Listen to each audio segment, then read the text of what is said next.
You people in Orlando still walk around lost. Like you haven't gotten with the program, really gotten the memo on a global scale that you are, we are, being slowly eradicated, eliminated, erased, attacked.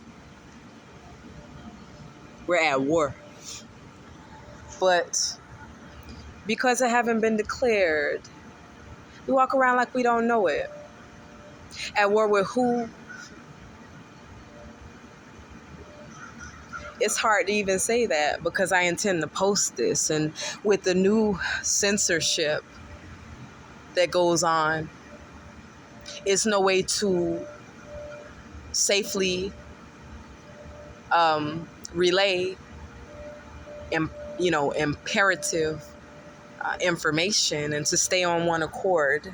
You see, all of that social media, whether it be YouTube, Facebook, Twitter, they did what they did for a reason. They wanted to be your everything for a reason. And all of a sudden, it's been a shift into totalitarianism. And so if we've already detached ourselves and removed and distanced ourselves from each other in the physical in favor of the metaverse, the internet, apps, and once our freedom of speech is usurped there, how are we to communicate raw, real information that needs to be spread immediately, globally? You see, we found ourselves in a Piccadilly, caught up in a whirlwind at one point of showing off and likes and my life and how I would want it to be presented, right? But when I got back and I got an opportunity to observe everyday life in the streets of Orlando City, country, is what it will always be to me. You see people roaming aimlessly and restlessly like in NYC. People not belonging anywhere in particular. People caught up in the heat. Mind you, it is freezing in New York City, or at least it was when I left. And it is burning up in the South. It's no middle ground. It's no middle class anywhere. And over the media and the internet, this new governor DeSantis, was making it appear that Orlando was just this progressive example of what other states and even countries should be an example of, where you should come if you're, if you still want to feel American and like you're in America, right? All lives. You get here and you see people out of work, cooking in the sun, dying, white people with scars and scabs. They can't take the sun like we could.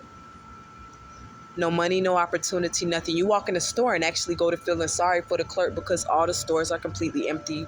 The dope boys and the hoes, those that existed outside of the structure of the society all along, are ahead of the curve. Those from third world countries are ahead of the curve. They're going to be fine in these times because these are the conditions from whence they came. Those that have lived a life of privilege, kind of being above it all, impoverishment, that was us. Here we lived a very leisurely, lazy, accessible lifestyle where we didn't want for anything. That's the time it was prior to me leaving. Now, things are different. Times have changed. And what's most disturbing is you don't see anyone pissed off, anyone speaking out against it, not even any videos on YouTube. It's relatively silent, and mainly just better things to be said about Orlando, Florida, and places like it here in the Bible Belt of the South. But it's going down and it's looking no different. Conditions are no different from New York City. And it's looking like the rest of the country and the rest of the world under a new world order. Life as we knew it will never go back. And so where does that leave us? I came out here initially with a frame of mind wanting to get on a track of work. Guess what? That's scrapped. Because what you come to find are those that are working. If you're one of the seldom people that are working, it's guaranteed that you've sold your soul. You're the weakest of the weak. You're the ones that can be controlled. This is why you find a lot of foreigners in those positions. No offense when that is said, but people that come here starving already and so broken already, destitute already, willing to do whatever already. That's the time it is around the way. And the only way